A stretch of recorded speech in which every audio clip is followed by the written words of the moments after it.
일본 경제지가 절대 보도하지 않는 대한민국의 진실. 일본 기자가 서울에 도착한 순간 경악했습니다. 세계 최고 수준의 AI 글로벌을 지배하는 반도체 최첨단 교통 시스템.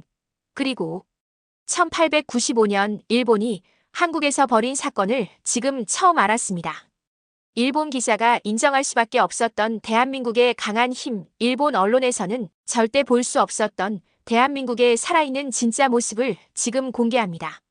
잠깐만요. 1초도 걸리지 않는 구독, 좋아요 버튼을 꾹 한번 눌러주시면 영상 제작에 아주 큰 힘이 됩니다. 그럼 바로 사연 시작하겠습니다. 저는 도쿄에서 태어나 자랐습니다. 어린 시절부터 아버지는 늘 제게 말씀하셨죠. 한국은 일본의 기술을 베끼는 나라다. 절대 그들을 인정해선 안 된다. 경제지 기자로서 저의 주요 업무는 일본 기업들의 우수성을 알리는 일이었습니다. 매일 아침 사무실에 출근해 일본 기업들의 혁신적인 기술과 세계, 시장 점유율을 자랑스럽게 기사로 써내려갔습니다. 다케시 씨, 잠시 시간 좀 내주시겠습니까? 바쁜 업무 중이던 저를 마츠모토 부장이 불렀습니다. 마츠모토 부장의 표정이 심상치 않아 보였습니다. 이번에 특별 기획을 맡아주셨으면 합니다. 한일 경제 격차 분석이란 주제로 말입니다. 순간 제 눈썹이 찌푸려졌습니다. 한국이라니요. 굳이 그 나라를 취재할 이유가 있을까요? 서울 출장도 예정되어 있습니다. 일주일 정도 현지 취재가 필요할 것 같네요. 마츠모토 부장의 말에 저는 속으로 한숨을 쉬었습니다. 하지만 기자로서 거절할 수는 없었죠. 알겠습니다. 맡아보도록 하겠습니다. 그렇게 마지못해 수락했지만 속으로는 불만이 가득했습니다. 조부께서는 과거 한국을 다스리던 관리셨고 아버지는 대기업 임원으로서 늘 한국 기업들을 경계하며 살아오셨습니다. 저 역시 그런 환경에서 자라며 자연스럽게 한국을 무시하는 시각을 가지게 되었죠. 서울행 비행기를 예약하면서도 짜증이 났습니다. 일본의 선진 기술력과 비교할 가치도 없는 나라를 굳이 가봐야 한다니. 더구나 한 주나 머물러야 한다니 생각만 해도 답답했습니다. 출발 전날 아버지와 저녁 식사를 했습니다. 한국에 간다고. 베끼기나 하는 나라에 무슨 볼일이 있다고. 아버지의 말씀에 저도 동의했습니다. 네, 저도 그렇게 생각합니다. 하지만 회사의 지시라 어쩔 수 없네요. 취재할 게 뭐가 있다고. 일본 기업의 기술을 훔쳐 베끼기나 하는 후진국이 뭐가 대단하다고. 저는 아버지의 말씀에 깊이 공감했습니다. 실제로 제가 쓴 기사들 중에는 한국 기업들의 기술 모방 사례를 비판하는 내용도 많았으니까요. 비행기에 올라 창밖을 내다보며 생각했습니다. 이런 후진국에 가서 뭘 본다는 거지? 한국에 대한 제 마음속 편견은 이미 깊숙이 자리 잡고 있었습니다. 조부와 아버지로부터 물려받은 한국을 경멸하는 마음이었죠. 그리고 그 마음은 제가 쓴 수많은 기사를 통해 더욱 견고해져 있었습니다. 이륙하는 비행기 안에서 노트북을 켜고 지금까지 제가 쓴 기사들을 다시 읽어보았습니다. 일본 기업 기술 무단 도용 의혹, 한국의 모방 전략, 일본 특허 침해 사례 분석. 하지만 이상하게도 가슴 한켠이 불편했습니다. 과연 이 기사들이 모두 사실일까? 혹시 저의 편견이 이 기사들에 반영된 것은 아닐까? 고개를 절레절레 저었습니다. 말도 안 되는 생각이야. 분명 모든 건 사실이고 이번 취재로 그걸 다시 한번 확인하게 되겠지. 비행기가 구름을 뚫고 올라가는 동안 저는 서울에서의 일주일을 어떻게 견뎌낼지 걱정하고 있었습니다. 그때까지만 해도 저는 몰랐습니다. 이 취재가 제 인생을 완전히 뒤바꿔 놓게 될 거라는 사실을. 저는 인천국제공항에 도착했습니다. 비행기에서 내리자마자 짜증스러운 한숨이 나왔습니다. 결국 우리가 가르쳐준 게 이것밖에 없나. 아직도 일본의 그늘에서 벗어나지 못한 나라가 무슨 제대로 된 공항이 있을까? 어차피 우리 일본의 기술을 베껴놓은 수준이겠지. 하지만 입국장으로 향하는 길, 안내 로봇이 자연스럽게 움직이며 승객들을 도와주고 있었습니다. 일본의 나리타 공항에서도 보지 못한 광경이었죠. 얼굴 인식 시스템으로 빠르게 처리되는 입국 심사, 자동화된 수화물 찾는 곳까지. 저는 계속해서 의아한 표정을 지을 수밖에 없었습니다. 실례합니다만 서울 시내로 가는 가장 빠른 방법이 무엇일까요? 안내 데스크에서 질문하자 직원은 친절하게 공항철도를 추천했습니다. 교통카드를 구매하시면 더 편리하게 이용하실 수 있습니다. 교통카드라. 도쿄에서도 사용하고 있지만 한국은 어떨지 궁금했습니다. 카드를 구매한 후 탑승한 공항철도는 제 예상을 완전히 빗나가게 했습니다. 깨끗한 객실, 조용하게 달리는 차량, 그리고 무엇보다 와이파이가 완벽하게 터지는 것이 신기했습니다. 일본의 신칸센과 비교해도 손색이 없잖아. 스마트폰으로 이메일을 확인하던 중 첫 취재 일정을 다시 한번 점검했습니다. 서울의 한 IT 기업을 방문하게 되어 있었죠. 솔직히 별로 기대는 하지 않았습니다. 아마도 일본의 기술을 모방한 수준일 거라 생각했으니까요. 호텔 체크인을 마치고 곧바로 취재 현장으로 향했습니다. 강남의 고층 빌딩 숲을 보며 잠시 놀랐지만 여전히 의심의 눈초리를 거두지 않았습니다. 다케시 기자님, 환영합니다. 저희 회사의 AI 연구소를 먼저 둘러보시죠. 안내를 받으며 연구소로 들어섰습니다. 그리고 그곳에서 저는 완전히 충격을 받았습니다. 눈앞에 펼쳐진 기술은 제가 알고 있던 것과는 전혀 달랐습니다. 이것은 저희가 자체 개발한 AI 반도체입니다. 현재 글로벌 시장 점유율 1위를 기록하고 있죠. 연구원의 설명을 들으며 저는 말문이 막혔습니다. 이건 단순한 모방이 아니었습니다. 완전히 새로운 기술이었죠. 일본에서는 아직 개발 중인 기술들이 이미 상용화되어 있었습니다. 이럴 수가. 이건 내가 알던 한국이 아니야. 믿기지 않아 연신 메모를 해가며 취재를 이어갔습니다. 연구소의 한켠에서는 휴머노이드 로봇이 자연스럽게 움직이며 업무를 보조하고 있었고, 다른 쪽에서는 메타버스 기술을 활용한 회의가 진행되고 있었습니다. 이 기술들은 모두 순수 자체 개발된 건가요? 제 질문에 연구소장은 자부심 가득한 목소리로 대답했습니다. 물론입니다. 지난 20년간 꾸준한 R&D 투자로 이룬 결과죠. 현재 저희 특허 출원 건수는 글로벌 상위권을 기록하고 있습니다. 저는 노트북을 펴고 예전에 제가 쓴 기사들을 다시 한번 훑어보았습니다. 한국의 기술력을 폄하했던 그 기사들이 이제는 낯부끄럽게 느껴졌습니다. 연구소를 나와 택시를 타고 이동하는 동안에도 혼란스러운 마음을 추스르지 못했습니다. 거리 곳곳에 설치된 디지털 사인이지, 키오스크로 주문하는 식당들, 자율주행 배달 로봇까지. 이 모든 것이 제가 알고 있던 한국의 모습과는 너무나도 달랐습니다. 취재를 마치고 호텔로 돌아오는 동안에도 머릿속이 복잡했습니다. 오늘 본 것들은 제가 알고 있던 한국의 모습과는 너무나도 달랐습니다. 이런 생각을 하며 호텔 로비에 들어섰을 때였습니다. 다케시님, 잠시 기다려 주시겠습니까? 프런트 데스크의 직원이 저를 불러 세웠습니다. 오후에 누군가 손님을 찾아왔었습니다.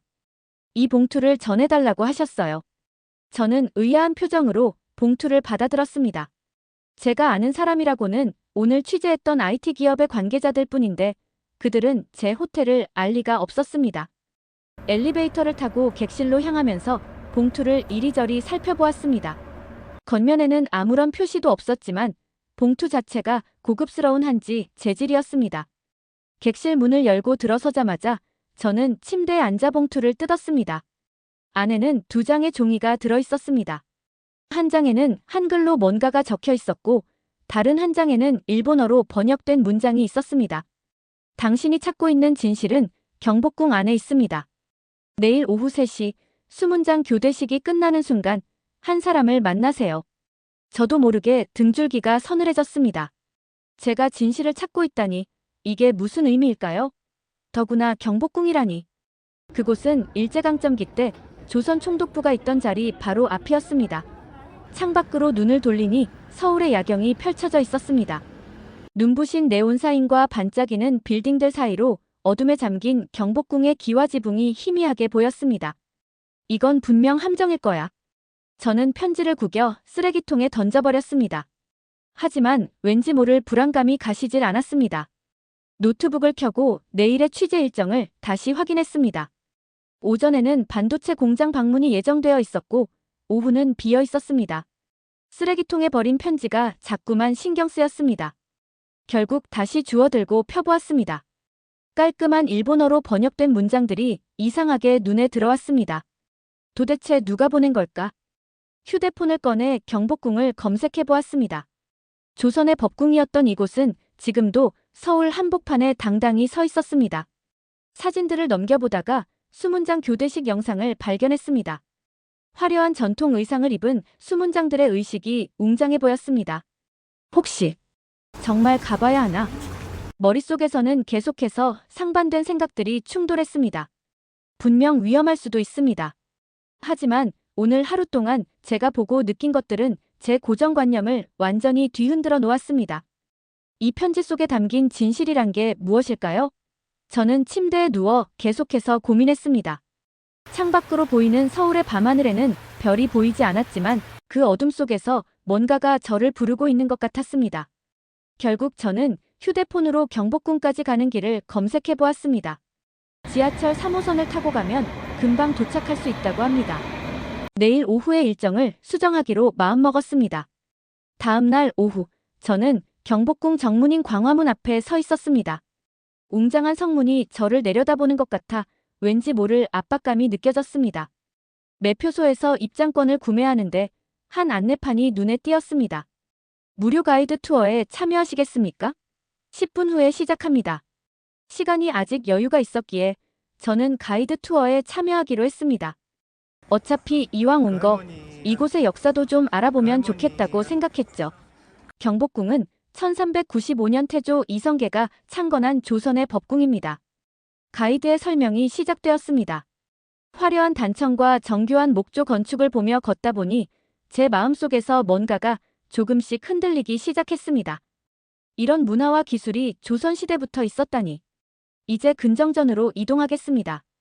조선의 국왕이 신하들과 주요 정무를 보던 곳이죠. 그런데 갑자기 가이드의 목소리가 무거워졌습니다. 하지만 1895년 이곳에서 멀지 않은 곳에서 비극적인 사건이 일어났습니다. 바로 을미사변이라고 불리는 명성황후 시해 사건입니다. 순간 제 귀를 의심했습니다. 일본군 병사들과 자객들이 새벽에 궁궐에 침입해 명성황후를 잔인하게 살해했습니다. 시신은 궁궐 뜰에서 불태워졌죠. 저는 그 자리에 얼어붙었습니다. 아버지는 늘 일본이 조선을 발전시켰다고 말씀하셨는데 이런 잔혹한 일이 있었다니. 이후 대한제국 시기를 거쳐 일제강점기가 되면서 이곳 경복궁은 크게 훼손되었습니다. 많은 건물들이 철거되었고 조선 총독부가 궁궐 앞에 지어졌죠. 가슴이 답답해졌습니다. 지금까지 제가 알고 있던 역사는 모두 거짓이었던 걸까요? 투어가 끝나갈 무렵 수문장 교대식이 시작된다는 안내방송이 들렸습니다. 저는 서둘러 광화문 쪽으로 발걸음을 옮겼습니다. 화려한 전통 의상을 입은 수문장들의 위험 있는 발걸음과 의식이 이어졌습니다. 하지만 제 머릿속은 아직도 을미사변의 이야기로 가득했습니다. 어떻게 이런 일이? 의식이 끝나고 사람들이 하나둘 흩어질 때였습니다. 리에 씨. 뒤에서 누군가가 제 이름을 불렀습니다. 돌아보니 50대 후반으로 보이는 한국인 여성이 서 있었습니다. 단정한 차림새의 그녀는 어딘가 모르게 친숙한 얼굴이었습니다. 마침내 만나게 되네요. 여성의 목소리가 살짝 떨렸습니다. 죄송하지만 누구신지. 제가 말을 채 끝내기도 전에 그녀가 입을 열었습니다. 저는 당신의 어머니가 한국에서 버리고 간 동생입니다. 순간 저는 그 자리에서 움직일 수 없었습니다. 어머니의 동생이라고요? 그게 무슨 말도 안 되는. 무슨 말씀이신지 모르겠네요.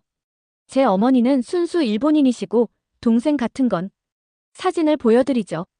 그녀는 낡은 지갑에서 바랜 사진 한 장을 꺼냈습니다. 거기에는 제가 알고 있는 젊은 시절의 어머니와 놀랍도록 닮은 소녀가 함께 찍힌 모습이 담겨 있었습니다. 사진을 보는 제 손이 떨렸습니다. 분명 어머니였습니다. 하지만 제가 본 적 없는 모습이었죠. 한복을 입은 채 누군가와 함께 찍은 사진. 저는 강민정입니다. 당신의 이모가 되는 사람이죠.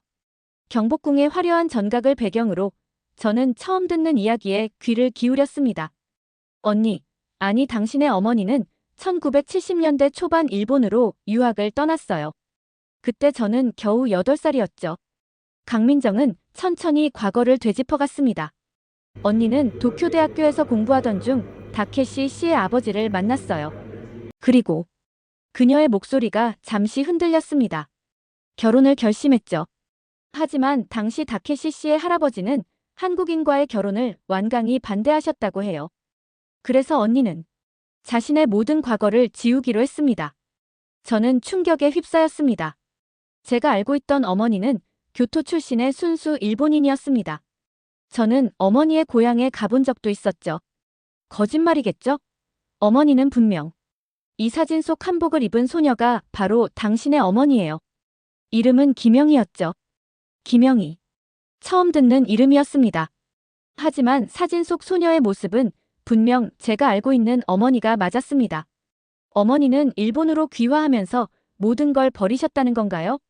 그래요. 가족도 고향도 심지어 자신의 이름까지도. 강민정은 가방에서 오래된 편지 봉투를 꺼냈습니다. 이건 우리 어머니, 즉 당신의 외할머니께서 돌아가시기 전에 남기신 편지예요. 언니에게 전해달라고 하셨지만 끝내 기회가 없었죠. 떨리는 손으로 편지를 펼쳤습니다. 한글로 쓰여진 글씨 옆에는 일본어 번역이 붙어 있었습니다. 사랑하는 영희에게. 내가 떠난 후 매일 밤 너를 생각하며 울었단다. 처음에는 내가 보고 싶어서, 나중에는 내 선택을 이해하지 못해서. 하지만 이제는 다 이해한다. 그때 그 시절 한국과 일본 사이에서 너는 너무나 힘들었겠지. 편지를 읽는 동안 제 눈에서는 눈물이 흘렀습니다. 이어지는 내용에는 어머니가 일본에서 보낸 마지막 편지의 내용이 있었습니다. 어머니, 죄송합니다. 매일 밤 악몽에 시달립니다. 한국에서의 기억, 가족들의 얼굴이 자꾸 떠올라요. 하지만 이제 돌이킬 수 없어요. 제 딸 리에가 이런 사실을 알게 되면 전 이제 완벽한 일본인 주부로 살아야만 해요. 어머니는 지금도 이런 고통 속에서 살고 계신 건가요? 강민정은 깊은 한숨을 내쉬었습니다. 언니는 한국인이라는 사실을 철저히 숨기며 살았어요. 하지만 그 무게는 너무나 무거웠던 거겠죠. 가끔 한국 뉴스가 나올 때면 채널을 바꾸고 한국 음식은 절대 만들지 않고 모든 것을 부정하며 살았으니까요. 저는 갑자기 어머니의 모든 행동이 이해되기 시작했습니다. 한국 드라마가 나오면 황급히 채널을 돌리시던 모습, 한국 음식점 앞을 지날 때면 서둘러 발걸음을 재촉하시던 이유, 그리고 제가 이번 한국 출장을 간다고 했을 때 보이셨던 불안한 표정까지. 강민정과 헤어진 후 저는 정신없이 걸었습니다. 어머니의 숨겨진 과거, 그리고 제가 알지 못했던 가족의 이야기. 머릿속이 너무 복잡했습니다. 골목을 빠져나와 큰 길로 향하던 그때였습니다. 누군가와 세게 부딪혔습니다. 상대방이 들고 있던 서류들이 바닥에 흩어졌죠. 죄송합니다. 제가 정신이 없어서. 허둥지둥 서류를 줍기 시작했는데 그중 하나가 눈에 띄었습니다. 일본어로 작성된 사업 계획서였습니다. 아, 일본어를 아시나요? 깔끔한 정장 차림의 젊은 남성이 일본어로 말을 걸었습니다. 발음이 꽤 자연스러웠죠. 네, 저는 일본인입니다만. 반갑습니다. 저는 정우라고 합니다. 도쿄대에서 경제학을 전공했죠. 우연히 마주친 정우는 의외로 친근감이 느껴지는 사람이었습니다. 근처 카페에서 차 한 잔을 마시자는 그의 제안을 저는 망설임 없이 받아들였습니다. 지금은 AI 기반 핀테크 스타트업을 운영하고 있어요. 일본에서 배운 경험을 토대로, 하지만 완전히 새로운 방식으로요. 정우의 이야기는 흥미로웠습니다. 그는 일본의 장점을 인정하면서도 한국만의 독자적인 길을 개척하고 있었습니다. 사실 한국 경제는 이제 일본과 경쟁하는 수준이 아닙니다. 우리는 이미 새로운 길을 찾아가고 있어요. 새로운 길이라고요? 네. 예를 들어 우리 회사가 개발 중인 AI 시스템은 일본의 방식과는 완전히 다른 접근법을 사용합니다. 더 유연하고 더 혁신적이죠. 정우는 자신의 태블릿을 꺼내 회사의 기술을 보여주었습니다. 복잡한 알고리즘과 실시간 데이터 처리 시스템이 눈앞에서 작동했습니다. 이건 정말 놀랍네요. 삼성전자 R&D 센터에 가보시면 더 놀라실 거예요. 마침 내일 미팅이 있는데 함께 가보시겠어요? 순간 망설였습니다. 하지만 이미 저의 고정관념은 조금씩 흔들리고 있었습니다. 한국을 단순히 일본을 모방하는 나라라고 생각했던 제 생각이 잘못되었다는 걸 점점 깨닫고 있었죠. 좋습니다. 꼭 가보고 싶네요. 다음 날 아침, 저는 정우와 함께 삼성전자 R&D 센터를 방문했습니다. 입구에 들어서는 순간 저는 말을 잃었습니다. 이곳은 세계 최대 규모의 반도체 연구소입니다. 매년 수천 건의 특허를 출원하고 있죠. 연구소 내부는 마치 미래에 와 있는 것 같았습니다. 최첨단 장비들과 끊임없이 움직이는 로봇들, 그리고 열정적으로 연구에 몰두하는 연구원들. 이건 저희가 개발 중인 차세대 AI 반도체입니다. 현재 일본의 어떤 기업도 이 수준의 기술은 보유하고 있지 않죠. 연구원의 설명을 들으며 저는 제가 얼마나 편협한 시각을 가지고 있었는지 새삼 깨달았습니다. 이곳의 기술은 단순한 모방이 아닌 완전히 새로운 혁신이었습니다. 일본으로 돌아오는 비행기 안에서 저는 끊임없이 생각했습니다. 제가 알고 있던 모든 것이 거짓이었다면 이제 무엇을 믿어야 할까요? 나리타 공항에 도착하자 아버지가 마중 나와 계셨습니다. 리에, 취재는 잘 됐나? 아버지의 목소리에는 여전히 한국을 무시하는 듯한 뉘앙스가 묻어 있었습니다. 하지만 이제 저는 알고 있었습니다. 그것이 얼마나 잘못된 편견인지를. 아버지, 잠시 이야기 나눌 시간이 있으신가요? 집으로 가는 차 안에서 저는 용기를 냈습니다. 한국에서 놀라운 것들을 많이 보았어요. 우리가 알고 있던 것과는 완전히 달랐죠. 뭐가 다르다는 거지? 결국 우리 기술을 베낀 걸 테고. 아니에요, 아버지. 제가 직접 보고 경험했어요. 그들의 기술은 이미 우리를 앞서가고 있었어요. AI, 반도체, 모바일 기술까지. 아버지의 표정이 굳어졌습니다. 말도 안 되는 소리를 하고 있구나. 내가 뭘 안다고. 이걸 보세요. 저는 삼성전자 R&D 센터에서 찍은 자료들을 보여드렸습니다. 최첨단 기술과 혁신적인 연구 성과들. 그리고 정우가 건네준 한국 기업들의 기술 개발 현황 자료까지. 이건 아버지의 목소리가 흔들렸습니다. 하지만 더 중요한 이야기가 있어요. 저는 떨리는 손으로 강민정 이모가 준 할머니의 편지를 꺼냈습니다. 이건 어머니의 과거에 관한 진실이에요. 편지를 읽어내려가는 아버지의 안색이 점점 창백해졌습니다. 젊은 시절 한복을 입은 어머니의 사진을 보며 아버지의 손이 떨리기 시작했죠. 이게 무슨 영이라니. 미치코가. 저는 천천히 모든 이야기를 털어놓았습니다. 어머니의 본명이 김영희였다는 것, 한국에서 자랐다는 것, 그리고 결혼을 위해 모든 것을 포기했다는 사실까지. 내가 그렇게 경멸했던 나라가 사실은 내 어머니의 조국이었단 말이냐. 아버지의 눈에서 눈물이 흘렀습니다. 저는 처음으로 아버지의 울음을 보았습니다. 그리고 나는 내 아내가 그토록 고통스러워했다는 걸 모르고 있었어. 차가 집 앞에 도착했지만 우리는 내리지 못했습니다. 너무나 큰 진실 앞에서 우리는 그저 잠잠히 앉아 있었을 뿐입니다. 리에, 넌 이제 어떻게 생각하니? 아버지의 물음에 저는 잠시 생각에 잠겼습니다. 저는 이제야 제 자신을 온전히 받아들일 수 있을 것 같아요. 제 안에 흐르는 한국의 피, 그리고 일본의 피. 이 모든 것이 바로 저라는 걸 인정하고 싶어요. 창밖으로 보이는 도쿄의 밤거리가 오늘따라 더욱 선명하게 보였습니다. 마치 제가 지금까지 보지 못했던 무언가를 처음으로 제대로 보는 것처럼. 그날 이후로 제 삶은 크게 바뀌었습니다. 매일 아침 거울을 보며 제 얼굴에서 한국의 흔적을 찾아보게 되었고, 어머니의 눈매와 제 눈매가 닮았다는 것도 새삼 발견했습니다. 신문사로 복귀한 후 저는 편집장을 찾아갔습니다. 한일 경제 협력에 대한 새로운 시리즈 기사를 쓰고 싶습니다. 편집장은 제 눈빛이 달라진 것을 알아챘는지 오랫동안 저를 바라보았습니다. 그래, 리에. 내가 쓰게. 하지만 이번에는 진실을 쓰도록 해. 진실. 그동안 제가 쓴 기사들은 얼마나 많은 편견과 거짓으로 가득 차 있었을까요? 을미사변의 현장에서 느낀 그 아픔, 경복궁의 웅장함 앞에서 느낀 겸손함, 그리고 한국의 첨단 기술을 보며 느낀 놀라움. 이 모든 것이 저의 새로운 기사에 담겨야 했습니다. 매일 밤 한국어 공부에 매진했습니다. 처음에는 낯설기만 하던 한글이 점점 친숙해져 갔고, 어느 순간부터는 그 속에서 어머니의 숨결을 느낄 수 있었습니다. 정우와는 계속해서 연락을 주고받았습니다. 그는 저에게 한국의 최신 기술 동향을 전해주었고, 저는 일본 기업들의 현황을 공유했습니다.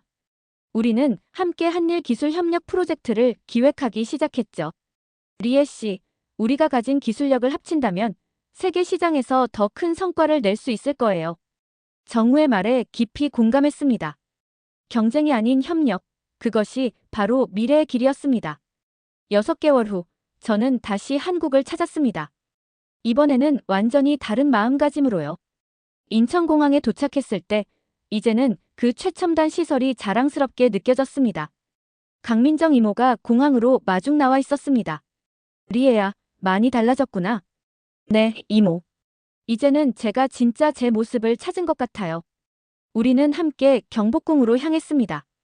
지난번에 제가 처음 방문했던 그곳. 이제는 이곳이 단순한 관광지가 아닌 제 뿌리의 일부로 느껴졌습니다. 광화문 앞에 서서 궁궐을 바라보며 이모에게 말했습니다. 이제 저는 알았어요. 제가 왜 그동안 그렇게 한국을 부정하려 했는지를.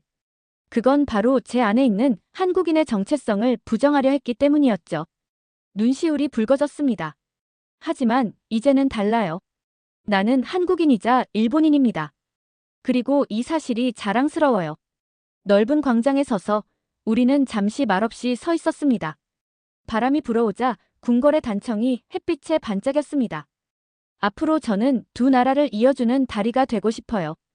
과거의 아픔을 이해하고 미래의 희망을 만들어가는 그런 다리 말이에요. 이모는 제 어깨를 끌어안았습니다. 그 포옹 속에서 저는 어머니의 온기를 느낄 수 있었습니다. 그래, 리에야. 내가 바로 우리가 기다려온 희망이란다. 경복궁의 처마 끝에서 잔잔한 종소리가 울려 퍼졌습니다. 그 소리는 마치 새로운 시작을 알리는 종소리 같았습니다. 이제 저는 두 나라의 혼이 흐르는 저 자신을 온전히 사랑할 수 있게 되었습니다. 이제 대한민국은 더 이상 누구의 그늘 아래 있는 나라가 아닙니다. 우리는 스스로 길을 개척하며 세계를 선도하는 강한 나라가 되었습니다. 여러분 어떠셨나요? 이 영상이 마음에 와닿으셨다면 좋아요와 구독, 알림 설정까지 잊지 마세요. 대한민국의 위상을 널리 알릴 수 있도록 영상 공유도 부탁드립니다. 앞으로도 대한민국의 놀라운 성장과 자부심을 담은 이야기로 찾아뵙겠습니다. 자랑스러운 대한민국, 더 밝은 미래를 향해 나아갑시다. 시청해주셔서 감사합니다. 다음 영상에서 또 만나요.